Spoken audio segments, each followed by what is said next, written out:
Hey folks, it's Billy DKY, the truth seeker that simplifies and demystifies. This is going to be my video dealing with the loss of a loved one. Let me start off by saying I had a brother die of leukemia while I was in high school. I've experienced plenty of deaths in my family. I've had both sets of grandparents die. I've had, like I said, brother die. I've had cousins die, my age and younger, and aunts and uncles. When you have a big family, you're going to experience death. So I have experience with it. What I'm about to say is going to sound cold at times, but it's to free your mind. So make sure you're hearing what I'm saying and don't let it piss you off. And if it does piss you off, try to look at it. Why is it pissing you off? Remember, I'm trying to free your mind. I'm not trying to piss you off. Remember, the purpose of life is growth. Death is truly nothing but fertilizer for new growth. Look at it from a non-personal level by watching a forest. Plants die just to fertilize new growth.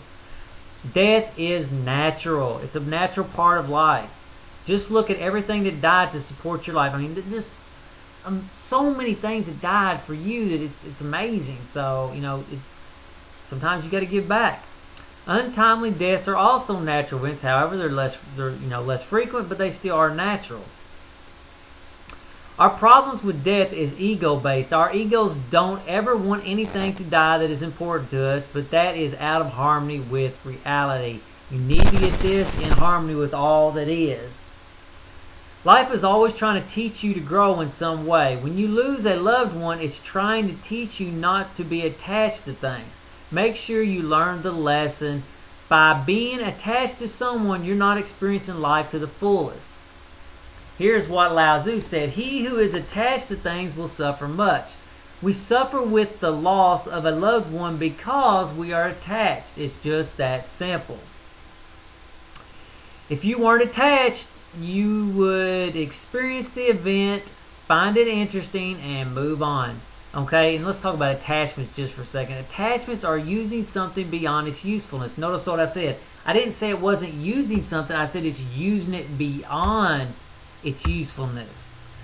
By the degree of your attachment, the degree of your suffering before and after death of that person. That is right, before death too. Because when you're attached, you're suffering while you're alive. You could have been out doing something else instead of, spending too much time being attached to that person. Maybe they got some psychological holdover. You need to break it. I know it sounds cold. Sounds cold, doesn't it? But that is the egotistical trap. Your ego wants to, no, I got to be a good person. It's not about being good. It's about being in harmony with the essence of life.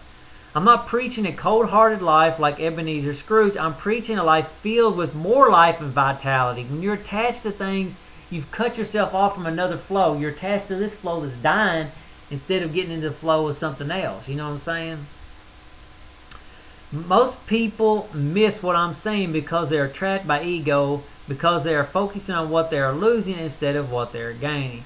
By giving up your attachments to some person, you're opening a door to allow other amazing people to come in.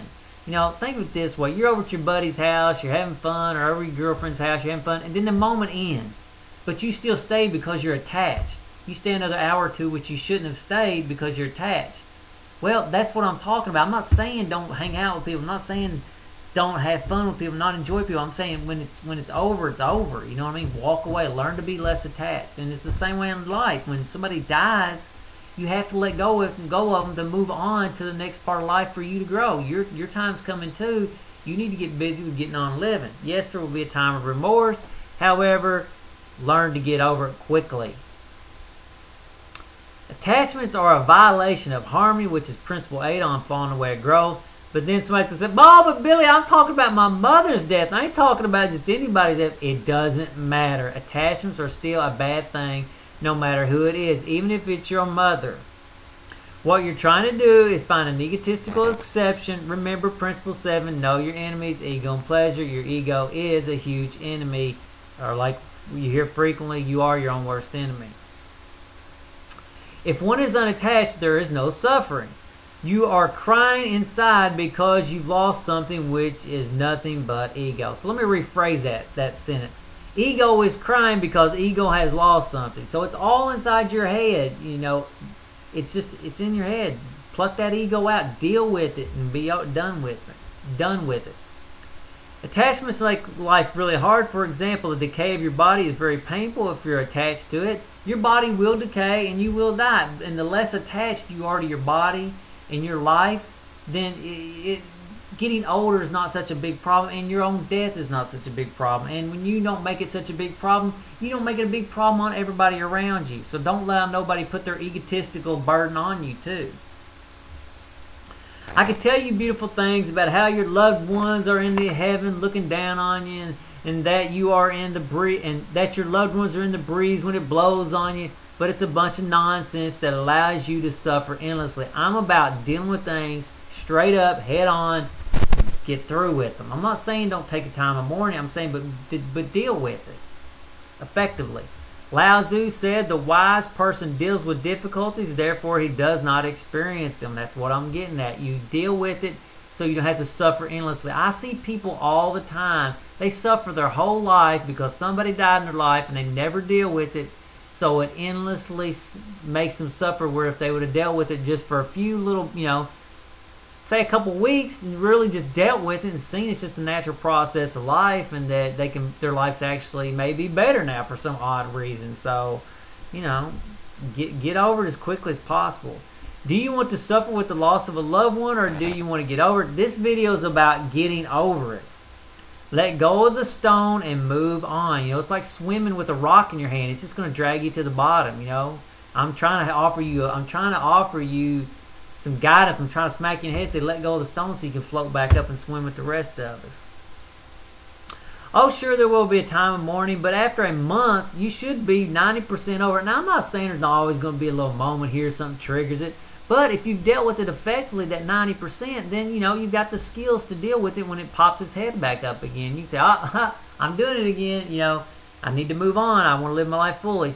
If not, if you're not over it within a month or so, then you haven't been dealing with it. You've been wallowing in it instead, feeling sorry for yourself. Poor, pitiful me. Let me go get some chocolate cake to kill my emotions. Don't go run into food. Deal with it. Everybody wants to run from emotions and feelings. Don't run.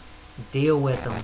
Learn to deal with them. The more you deal with them, the better you'll get at dealing, just like anything you do in life. From playing sports to this and that, the more you deal with it, the better you're going to get at dealing with it. So, it's easy, really. Again, I'm not trying to piss you off. I'm trying to set you free.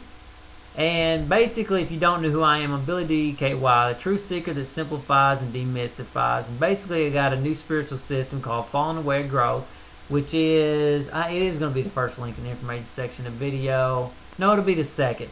The first one's going to be a quick brochure on Falling Away Growth, like say if you're new to me.